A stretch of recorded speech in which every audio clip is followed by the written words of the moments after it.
Shalom saudara yang dikasih dalam Tuhan, kembali lagi bersama aku di channel Satu Hari Satu Firman, dimana pada hari ini kita terkhusus akan membahas tentang panggilan itu sendiri. Sebenarnya apa yang mau Tuhan Yesus sampaikan terutama dari Rasul Paulus tentang panggilan-panggilan hidup, terutama panggilan-panggilan untuk memberitakan kerajaan Tuhan. Tapi sebelum itu, marilah kita berdoa terlebih dahulu agar hati kita siap untuk mendengarkan setiap dari renungan firman Tuhan. Marilah kita berdoa. Allah Bapa yang Maha Kuasa, Allah Bapa yang Maha Rahim, terima kasih Tuhan, Engkau telah memberikan anugerah pada hari ini Tuhan dengan cuaca yang cerah, hari yang bahagia dengan energi-energi kami Tuhan. Engkau telah melindungi kami, tidur kami semalam sehingga kami dapat istirahat dengan nyenyak dan kembali pada hari ini dapat bangun dalam keadaan yang sehat dan penuh semangat, semua karena campur tangan dari tangan kasih Tuhan. Tuhan, sebenarnya kami ingin mendengarkan renungan firman-Mu. Engkau buka hati dan mata kami Tuhan, pikiran kami, agar kami dapat meresapinya, tidak hanya untuk meresapi Tuhan, tetapi juga untuk mewujud nyatakan di dalam kehidupan kami sehari-hari. Pakailah kami Tuhan untuk menjadi saksi dan alat-Mu dan menjadi pewarta sabda-Mu ini Tuhan di kehidupan kami sehari-hari melalui tindakan-tindakan kami, sehingga dari tindakan-tindakan kami boleh menyebarkan benih cinta kasih bagi sesama kami. Hanya di dalam nama Tuhan Yesus kami berdoa dan mengucap syukur. Haleluya. Amin. Shalom saudara yang dikasih dalam Tuhan. Renungan pada hari ini kita ambil dari Kisah Para Rasul pasal yang ke-13 ayat yang ke-43 hingga yang ke-52. Demikianlah firman Tuhan.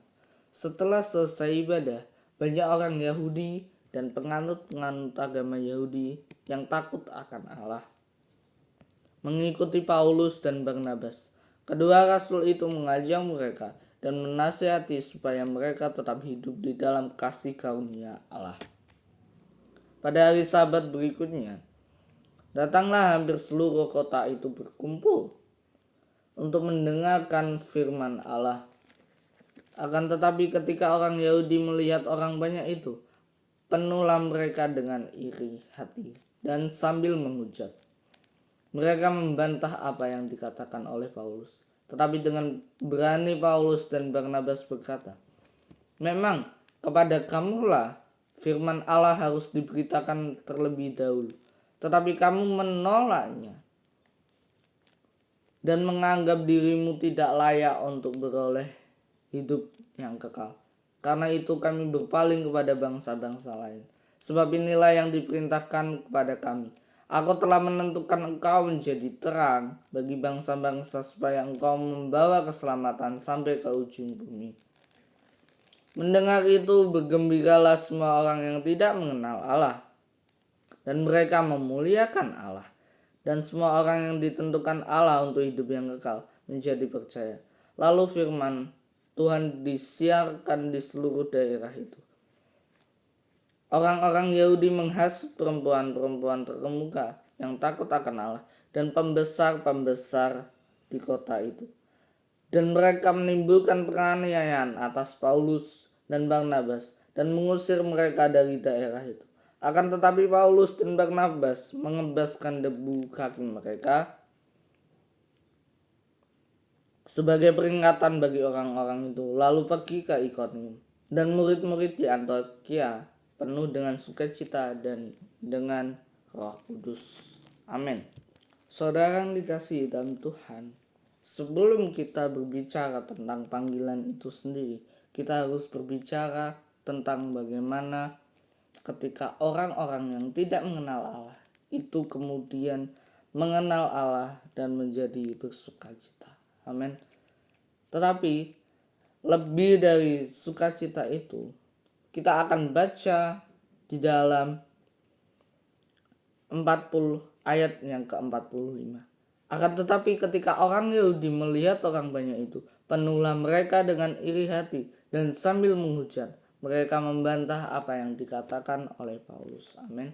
Jadi di sini posisinya orang Yahudi itu iri.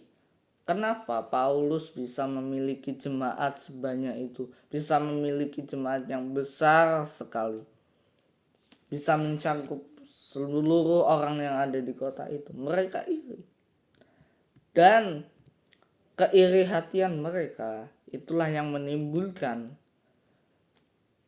di dalam benak pikiran mereka untuk menghujat Paulus. Karena apa? Dari iri hati yang mereka punya, itu mereka mencari cara gimana sih biar Paulus dan Barnabas ini tidak bisa mendapatkan pengikut yang banyak.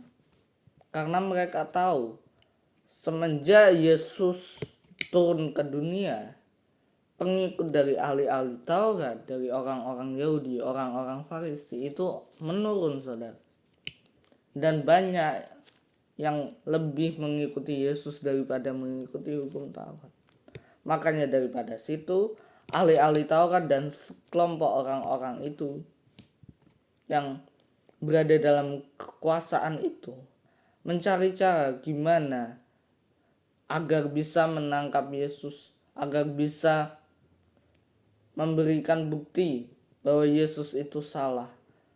Mereka selalu memberikan pertanyaan-pertanyaan jebakan untuk Yesus. Karena mereka mau ketika Yesus salah bicara satupun, mereka ada bukti yang kuat untuk menangkap Yesus. Contohnya tentang perumpamaan koin logam gambar kaisar itu. Ketika Yesus menjawab harus membayar kaisar, maka kebanyakan orang Yahudi justru menolak Yesus. Karena apa? Tuhan Yesus lebih pro dalam kekuasaan Romawi. Jika Tuhan Yesus menjawab harus membayar pajak pada kaisar Roma, maka Tuhan Yesus dianggap tidak setia kepada bangsanya sendiri, yaitu bangsa Yahudi. Maka Tuhan Yesus dianggap tidak setia juga kepada Allah.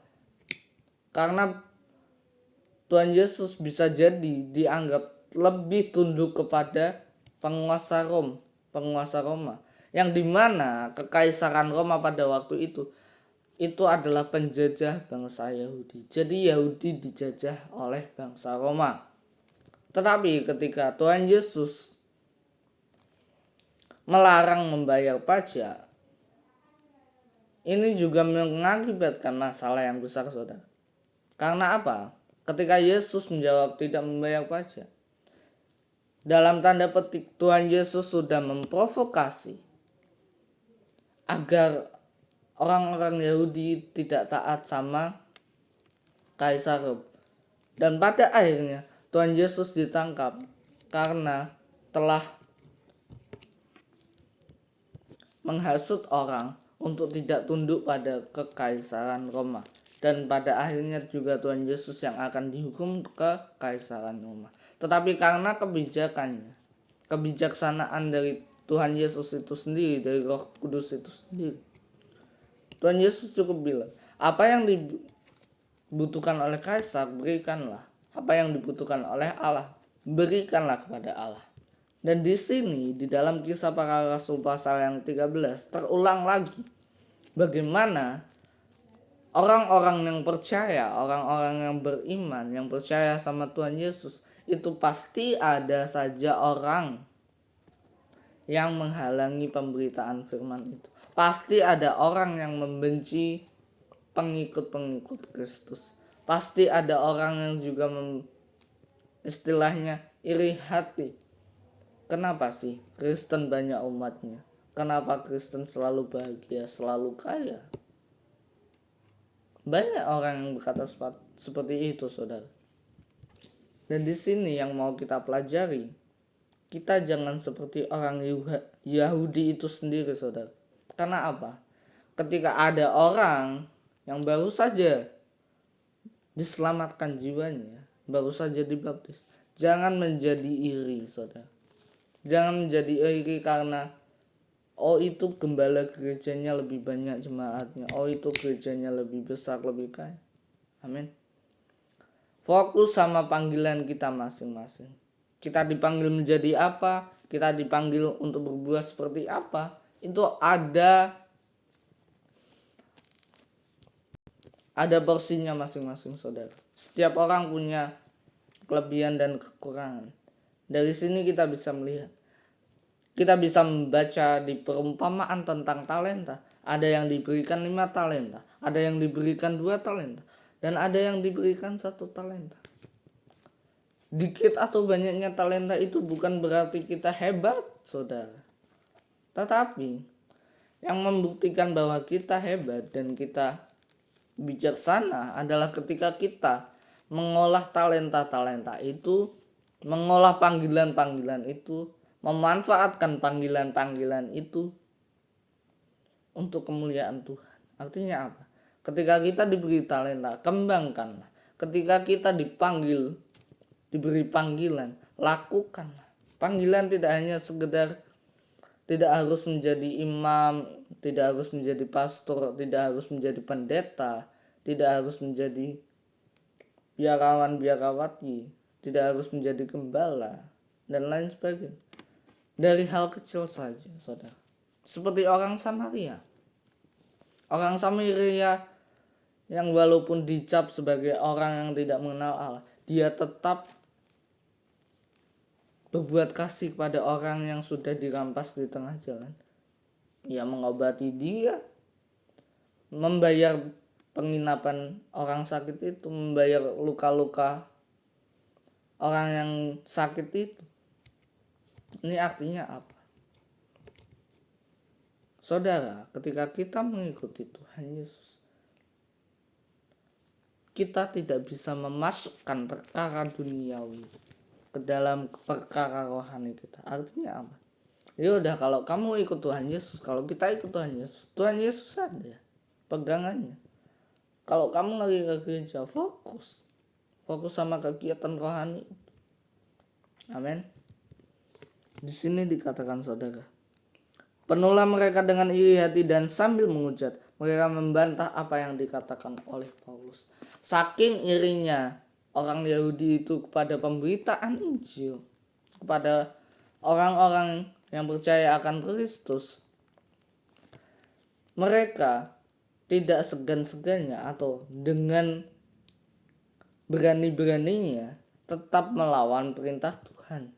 Amin.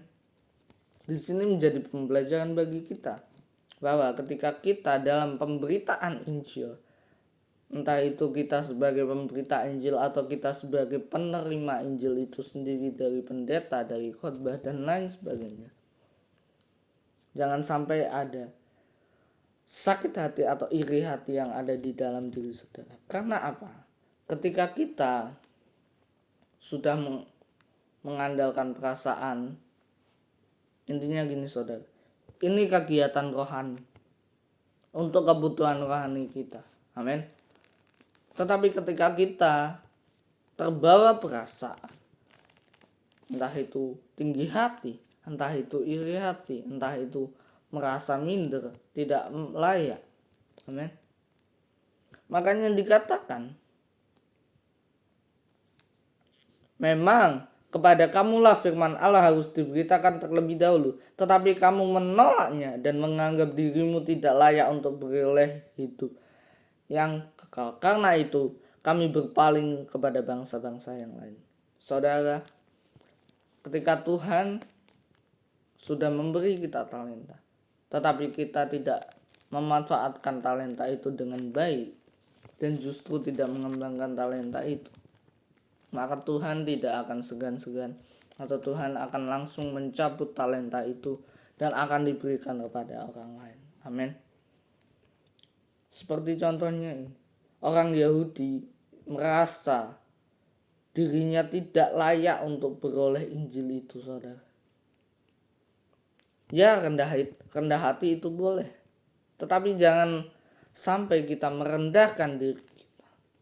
Karena apa? Rendah diri di sini maksudnya kita tidak layak, benar-benar tidak layak menerima anugerah kehidupan kekal, saudara. Seharusnya persepsi kita diubah. mindset kita diubah, pola pikir kita diubah. Oh, aku ini tidak layak, aku ini berdosa, makanya aku harus bertobat, aku harus mendekatkan diri sama Tuhan, aku harus berdoa ke gereja, rajin-rajin bangun keintiman dengan Tuhan. Jadi dari kelemahan kita, dari ketidakmampuan kita, dari keterbatasan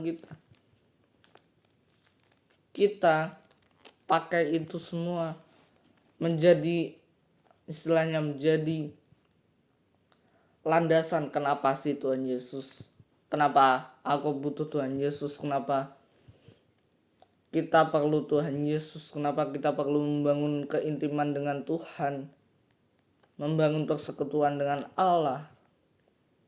Karena kita merasa diri kita itu berdosa. Tetapi jangan disalahgunakan perasaan berdosa ini, saudara. Karena apa? Ya, kita mengakui diri kita berdosa. Oke, sampai sini kita mengakui diri kita berdosa, tetapi kita justru tidak datang pada Allah. Nah, itu yang masalah, saudara. Harusnya ketika kita merasa diri kita berdosa, kita merasa tidak layak kepada Tuhan, kita minta agar Tuhan layakkan kehidupan kita. Amin. Agar Tuhan mengampuni hidup kita dan melayakkan hidup kita sendiri, membenarkan hidup kita sendiri, memulihkan hidup kita sendiri. Jadi rendah hati itu boleh, tapi jangan sampai perasaan tidak layak itu justru menghalangi kita untuk kita tidak ke gereja, untuk tidak datang pada Tuhan. Justru dengan kelemahan-kelemahan itu kita pakai untuk menghadap pada Tuhan. Oh Tuhan, ini loh, ini aku sendiri, diri aku sendiri, mungkin banyak dosa, banyak salah, banyak kurangnya, tetapi aku juga butuh Engkau Tuhan, agar Engkau memperlengkapi aku dari kekurangan-kekuranganku ini. Biarlah Engkau yang akan memperbarui kehidupan aku, memperbarui aku hari demi hari. Pembaharuan akal budiku Tuhan. Mungkin ada kekurangan secara fisik, tetapi biarlah fisikku ini agar tetap bisa aku pakai untuk memberitakan firman Tuhan, untuk melayani Engkau sendiri. Harusnya seperti itu, saudara. Jangan sampai ketidaklayakan kita, keterbatasan kita justru menjadi penghalang kita untuk kita lah nyerah. Yaudahlah menyerah saja. Oh, Tuhan aja tidak mengampuni aku. Jangan sampai seperti itu. Justru kita harus pakai, oh iya, aku ini berdosa, maka aku harus datang pada Bapa. Sama seperti anak yang hilang itu. Aku berdosa terhadap Bapa dan terhadap surga. Aku akan datang pada Bapa, aku akan sujud dan aku akan bertobat. Di situ yang poinnya, saudara. Amin. Jadi dari keterbatasan itu kita pakai untuk kita mengadu kepada Tuhan. Amin. Saudara yang dikasihi dalam Tuhan, di dalam ayat 46, Paulus dan Barnabas berkata, memang kepada kamulah firman Allah harus diberitakan terlebih dahulu. Ini artinya apa? Dari setiap kita itu pasti kita punya bakatnya masing-masing, punya talentanya masing-masing, punya kelebihannya masing-masing. Tetapi terkadang kita tidak menyadari keberadaan itu semua. Kita tidak menyadari apa sih talenta aku, apa saja kelebihan aku, apa saja bakat aku. Sehingga ketika kita tidak menyadari itu semua, kita justru tidak mengembangkan talenta-talenta yang Tuhan berikan pada kita. Amin. Semua orang, dikatakan di dalam ayat Yesaya atau Yeskiel ya, kalau saya tidak lupa, itu dikatakan, sejak dalam rahim ibumu aku telah mengenal engkau. Aku akan memberikan rancangan-rancangan yang indah bagimu dan bukan rancangan malapetaka. Amin. Ini artinya apa? Tuhan Yesus itu telah mengenal kita bahkan sebelum kita lahir di dunia ini. Tuhan Yesus telah mengenal siapa kita, bagaimana kita ke depannya, bagaimana proses pertumbuhan kita, apa saja bakat-bakat kita, kelebihan kita, minat-minat kita, talenta-talenta kita. Itu Tuhan sudah siapkan, saudara.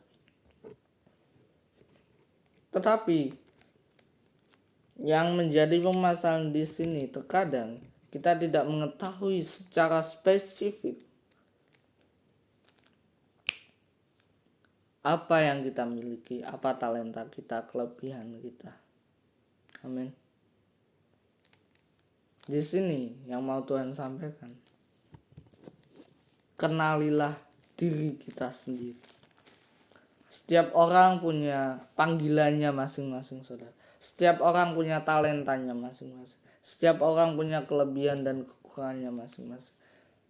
Ini tergantung bagaimana orang tersebut mengelola itu semua, saudara. Ada yang mengelola talenta itu dengan cara membenamkannya ke dalam tanah. Artinya apa? Tidak menggunakan talenta itu. Ada yang seperti itu. Ada yang bermalas-malasan. Tetapi juga ada yang mengembangkan talenta itu sehingga dia berbuah. Buah di sini tidak hanya tentang tentang jiwa-jiwa yang dia, tetapi berbuah di sini terlebih pada aku sudah menjadi alatnya Tuhan untuk mengembangkan talentaku bagian ini. Aku bisa musik, aku bisa basket, bisa olahraga dan lain sebagainya. Aku kembangin, mungkin bisa lewat sosial media bisa dapat uang, atau menjadi pelatih, atau menjadi guru. Amin. Itu kembangin terus, saudara. Karena apa? Ketika kita di masa tua kita nanti, kita terkadang lupa untuk mengembangkan itu semua, saudara. Karena apa? Fokus kita pada pekerjaan itu lebih besar daripada fokus kita kepada talenta kita atau hobi kita. Misal ada yang hobinya olahraga. Puji Tuhan kalau pekerjaannya berkaitan dengan olahraga. Kalau pekerjaannya berkaitan dengan keuangan, berkaitan dengan HR, berkaitan dengan hal-hal di luar olahraga, itu bisa jadi orang itu justru melupakan minat dia atau kemampuan dia di bidang olahraga itu sendiri. Amin. Makanya di sini kita perlu mengenal lebih lagi diri kita sendiri. Siapa sih kita? Siapa kita di hadapan Tuhan? Siapa kita bagi Tuhan? Apa tugas kita? Apa panggilan kita? Supaya menjadi alat-alat Tuhan itu kita harus ngapain? Maka kembali lagi Matius 6 ayat 33 itu, saudara. Cari dahulu kerajaan. Kita dekatkan diri lagi kepada Tuhan. Tuhan, sebenarnya aku siapa sih di hadapan Engkau? Mau Engkau pakai sebagai apa aku? Sama seperti perkataan Maria. Jadilah aku menurut perkataanmu. Sesungguhnya aku ini hamba Tuhan. Jadi Maria mengakui keterbatasan dia, tetapi tidak menjadikan keterbatasan itu untuk menjadi penghalang dia dekat sama Tuhan.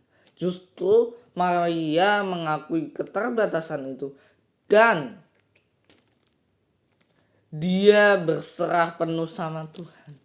Entah Tuhan mau bagaimanapun, ini keterbatasanku, ini kelemahanku, Tuhan yang ubahkan.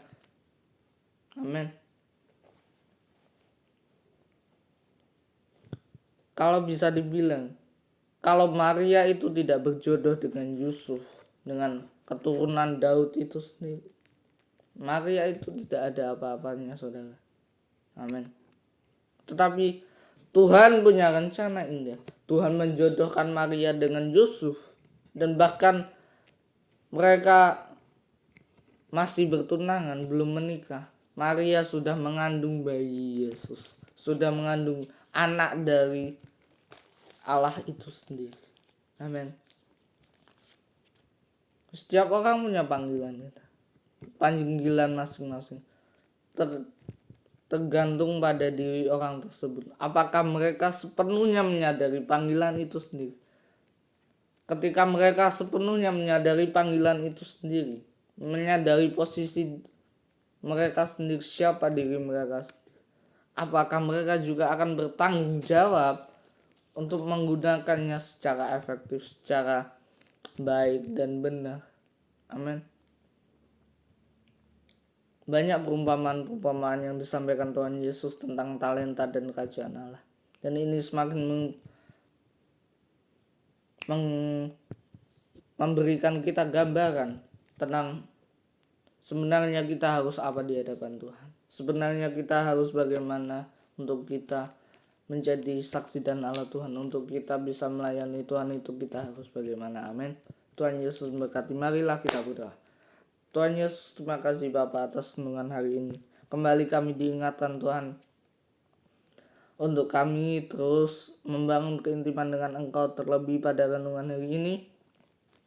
Kami diingatkan agar kami terus mengembangkan talenta kami masing-masing, panggilan kami masing-masing, bidang kami masing-masing, posisi kami masing-masing. Biarlah kami pergunakan dengan baik dan hanya kemuliaan Tuhan. Mungkin bagi orang-orang yang belum mendapatkan dengan jelas apa minat dan bakat mereka, apa kelebihan mereka, apa posisi mereka, biarlah Engkau bukakan, semakin hari Engkau bukakan Tuhan. Biarlah mereka semakin menyadari diri mereka masing-masing.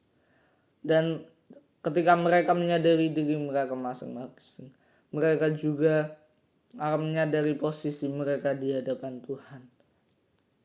Ajari kami juga Tuhan untuk tetap rendah hati. Walaupun dalam segala keterbatasan kami, walaupun dalam segala kekurangan kami bisa berserah penuh terhadap Engkau seperti Maria Tuhan. Walaupun banyak keterbatasan, tetapi Maria tetap percaya bahwa rancangan Tuhan itu yang terbaik. Walaupun kami banyak keterbatasan, tetapi kami percaya, tetapi kami berserah penuh pada rancangan-rancangan Engkau. Terima kasih Bapa.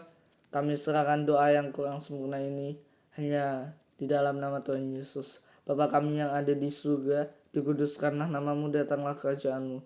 Jadilah kehendak-Mu di bumi seperti di surga. Berilah pada hari ini makanan kami yang secukupnya, dan ampunilah akan kesalahan kami, seperti kami juga mengampuni orang yang telah bersalah kepada kami. Dan janganlah membawa kami ke dalam pencobaan, tetapi lepaskanlah kami daripada segala yang jahat. Karena hanya Engkau-lah yang punya kerajaan, kemuliaan, kekuasaan sampai selama-lamanya. Hanya di dalam nama Tuhan Yesus. Haleluya. Amin.